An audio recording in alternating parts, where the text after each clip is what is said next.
আসসালামু আলাইকুম রহমতুল্লাহি ওয়া বারাকাতুহু মাই ব্রাদার অ্যান্ড সিস্টার। আশা করি আপনারা সবাই ভালো আছেন। আলহামদুলিল্লাহ আলহামদুলিল্লাহ। জিলহজ মাস শুরু হয়ে গেছে আলহামদুলিল্লাহ। আজকে পঞ্চম দিন আলহামদুলিল্লাহ। আশা করি সবাই রোজা রাখছেন, যাদেরই সামর্থ্য কুলাচ্ছে আর কি। শরীরের অবস্থা খুবই খারাপ। আই থিঙ্ক যাদের থাইরয়েড প্রবলেম থাকে তাদের অবস্থা খুবই খারাপ থাকে। তারপরে high fever all this start হয়ে যাবে। বাট অ্যাট দ্য এ মাসে মনে হচ্ছে এবছর আলহামদুলিল্লাহ আমরা হয়তো ওই যে পারটা পার করতে পারছি, বিকজ পোলানের অবস্থা খুব একটা খারাপ না আলহামদুলিল্লাহ, বিকজ অফ ওয়েদার ভালো ছিল না। সো একদিকে উপকার হলে আবার আরেকদিকে ক্ষতি হয়ে যায়, গাছের তো অনেক দেরি হয়ে যাচ্ছে। বাট আলহামদুলিল্লাহ at last is start, because গত সপ্তাহে আমরা যেরকম আপনার ওয়েদার ফোরকাস্ট দেখছি সেইটা দেখে তো ভয়ই পাইছি, মনে করছি এবার আর গার্ডেনিং হবে না। বাট ইন 1 উইক টাইমে it's really change so much. আর গাছের চেহারাও চেঞ্জ হয়ে গেছে, দেখতে পাচ্ছেন। এই টমেটো গাছ, সরি কিউকাম্বার গাছগুলো একদম শুয়ে ছিল। আর সবচেয়ে বেশি মজার ব্যাপার হলো গিয়ে এই গাছটা আমি মনে করেছিলাম মারা গেছে, সেই জন্য অনেক পড়েছিল, বাট আমি উঠাই নাই কোনো সময়। আমার একটা অভ্যাস, আমি সহজে একদম গাছ মরে মানে খারাপ না হয়ে যাওয়া পর্যন্ত আমি কখনো গাছ ফেলে দেই না। অ্যান্ড সবচেয়ে মজার 2 দিন ধরে আমি দেখলাম আস্তে আস্তে একটা পাতা ভালো হয়েছে। অ্যান্ড দেন এই যে দেখেন পাতার গায়ের মধ্যে ওই পোকাগুলো।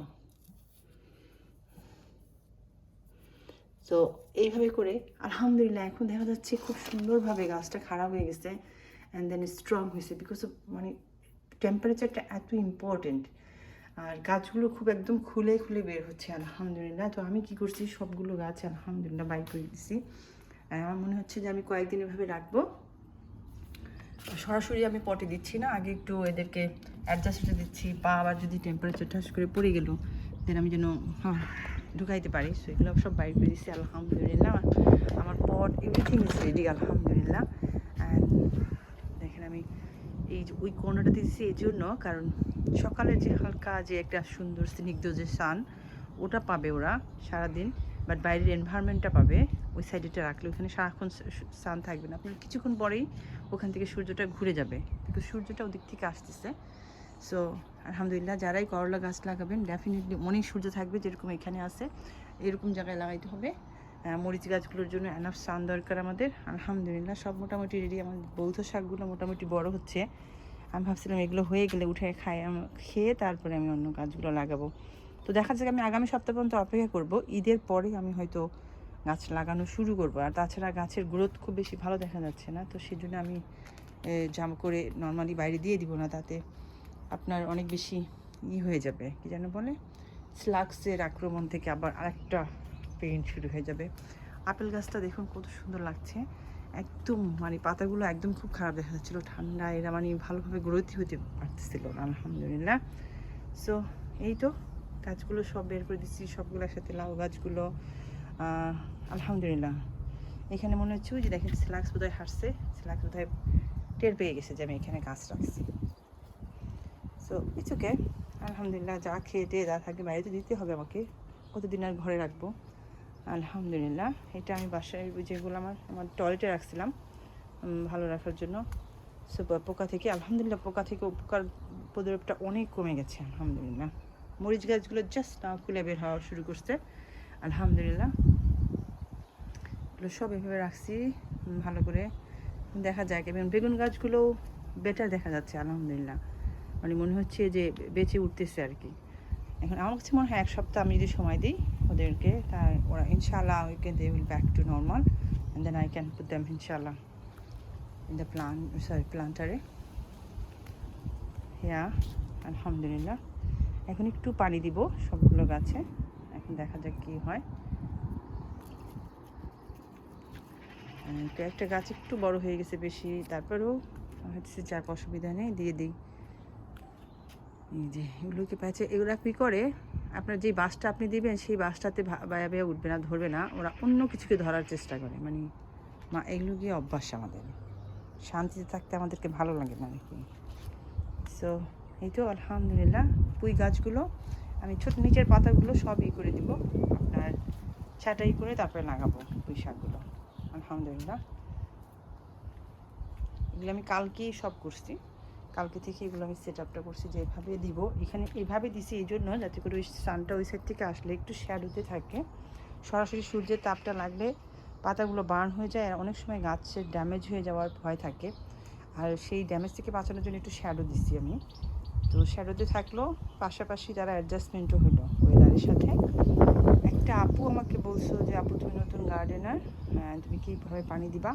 আপু ঘরে রাখলে না খুব বেশি পানি দেওয়ার দরকার হয় না, ঘরে যখন থাকে তোমাকে দেখতে হবে মার যদি তুমি শুকনা দেখো তাহলেই শুধু পানি দিবা, তা নাহলে ঘরে পোকা টোকা হয়ে যায় বেশি, এই হলে সমস্যা হয়ে যায়। বিকজ অফ আমি ছিলাম না এখানে, তো আমি অন্য একজনকে দায়িত্ব দিচ্ছি, অ্যান্ড সে 7 দিন পর পর এসে পানি দিছে। সে এই ভয়ে পানি সবসময় দিয়ে গেছে যে বাই চান্স যদি, এই যে দেখুন এটা কালকেই রাখছি, স্লাক্স টের পেয়ে গেছে, হ্যাঁ তার খাওয়ার কাজটা সেরে ফেলছে। মানে এই হলো কি অবস্থা, বাইরে দিয়ে কি কোনো শান্তি আছে? সুন্দর করে খেয়ে ফেলছে। এইটুকু গাছটাকে খাওয়ার কি দরকার ছিল? কেন এখানে কি পাতা শাক পাতার অভাব আছে? না, এরা এরকমই করে, সবসময় এগুলোই করে। মানে শত্রুর আপনার কোনো অভাব নাই, আপনি চাহে যে কোনো পজিশনে যান না কেন, শত্রুর কোনো অভাব হবে না। আপনাকে সব সময় চোখ কান নাক কান খোলা রাখতে হবে। দুনিয়াটা অনেক একটা কঠিন জায়গা আর কি, এই ফুল অফ পরীক্ষার মধ্যে আমরা সারাক্ষণ থাকি। এই যে একটা বাচ্চা মারা গেল, মানে কান্ট বিলিভ দ্যাট, যে বাচ্চাটা নিজের ঘরে সেখান থেকে টেনে নিয়ে, মানে আমার কাছে না মেক সেন্স হচ্ছে না যে এটা অন্য, আর মহিলা সহ ওয়াইফ সহ যেহেতু বাচ্চাটাকে টেনে নিয়ে গেছে, এখানে আসলে অন্য কোনো রিজন আছে। এটা কখনোই হতে পারে না যে যেটা তারা দেখাচ্ছে কজ যে লোকটা ভালো না চরিত্র। আমার কাছে মনে হয় অন্য কোনো কারণ আছে। এখন আল্লাহ ভালো জানেন, আমার কাছে কিছুতেই এক্সিস্ট হচ্ছে না যে এটা এই বাচ্চাটাকে এভাবে নিয়ে টুকরো করে ফেললো। আর এতটা নয় যে অনেকটা সময় হয়েছে, এরকম কিছু না। মানে মনে হচ্ছিল ওদের টার্গেটই হলো ওকে কেটে ফেলা, ওকে কেটে টুকরো টুকরো করে ফেলার যে একটা টার্গেট, সেরকম ছিল একটা মানে মেন্টালিটি, নাথিং এলস আমার কাছে মনে হচ্ছে। অ্যান্ড এরকম অনেক ছোটো ছোটো বাচ্চাদেরকে আজকাল আমি শুনতে পাচ্ছি। এখানে আমার কাছে মনে হয় অন্য কোনো একটা চক্র কাজ করতেছে, ডেফিনেটলি নট যেটা দেখানো হচ্ছে। সো আমরা কী করবো, আমাদের বাচ্চাদেরকে ডেফিনেটলি, মানে বাবা মা হিসেবে আমাদের দায়িত্ব কী, আল্লাহ আমাদেরকে যে দায়িত্বটা দিছে, এটা আমি একটু আজকে এই জন্য বলতেছি বিকজ এটা আমি ফাইন্ড আউট করলাম আপনার 1 সপ্তাহ মনে হয় আগে, যে আসলে বাবা মা হিসেবে সন্তানের প্রতি আমাদের এত দায়িত্ব যে মৃত্যুর আগ পর্যন্ত থাকবে সেটা। অ্যান্ড সন্তানের কিন্তু আমাদের উপরে দায়িত্ব নাই। সন্তান যদি করে তাহলে সেটার জন্য তাকে বেনিফিট দেওয়া হবে, আল্লাহ সেভাবে বলছে। এবং সন্তান যদি তার বাবা মার জন্য করে, তার সন্তান তাদের জন্য করবে, দ্যাটস দ্য বেনিফিট তারা পাবে যদি তারা বাবা মার জন্য করে। কিন্তু আমাদের যে দায়িত্ব সন্তানের প্রতি, সেই দায়িত্ব সেম দায়িত্ব তাদের না আমাদের প্রতি, এইটা আমরা যেন ভুলে না যাই। সো আমাদের রেসপন্সিবিলিটিটা একদম এন্ড মুহূর্ত পর্যন্ত পালন করতে হবে। মানে যেসব মায়েরা বাচ্চাদেরকে রেখে চাকরি করতে যায়, আমি বলবো যদি একান্তই ধরেন আপনি খেতে পারছেন না, বা ছাদের উপরে ছাদের ব্যবস্থা করতে পারছেন না, বাচ্চার জন্য শিক্ষার ব্যবস্থা করতে পারছেন না, তাইলেই যান।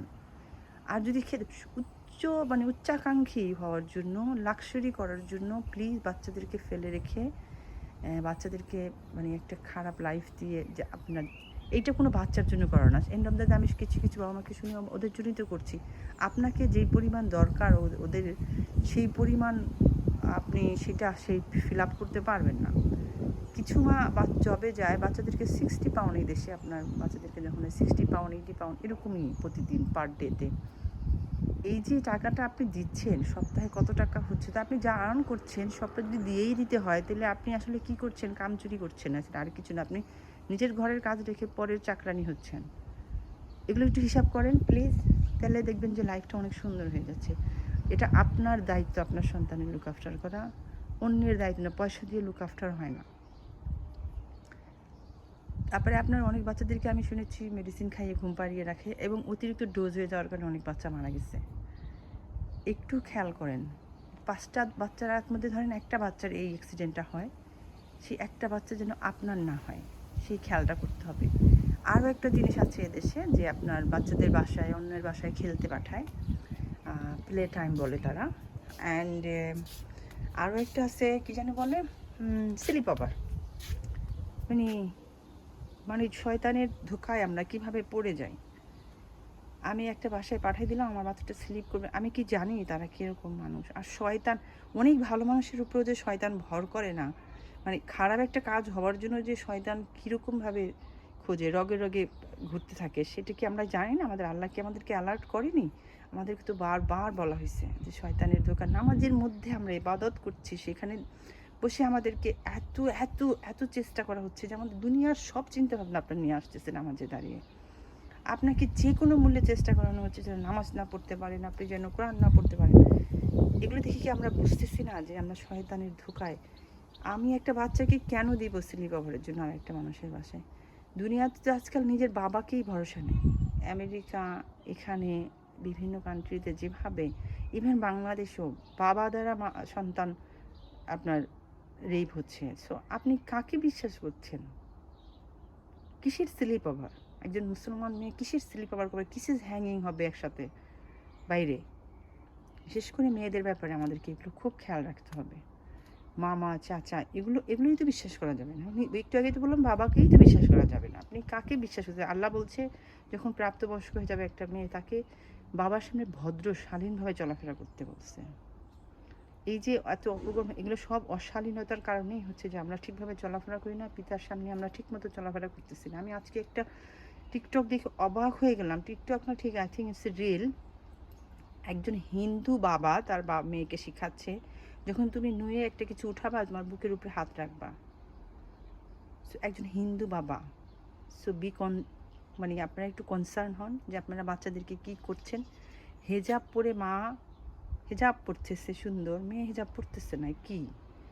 আমার মাথা নষ্ট হয়ে যাচ্ছিল 2 বছর আগে যে আমি কি করব।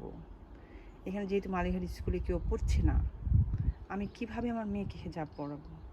আমি ছোট থেকে আস্তে আস্তে ওকে এমনভাবে শিক্ষা দিচ্ছিলাম, তাকে বোঝাচ্ছিলাম। আমার মেয়ে আমাকে কোশ্চেন করছে, আম্মু তুমি কি পড়ছো?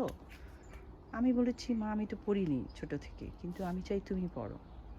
কারণ আমি যেই ভুলগুলো করেছি সেই ভুলগুলো যেন তোমার দ্বারা না হয়। আমি যেই গুণাগুলো থেকে মানে আমি যেই ভালো কাজগুলো করতে পারিনি, আমি চাই তোমরা করো।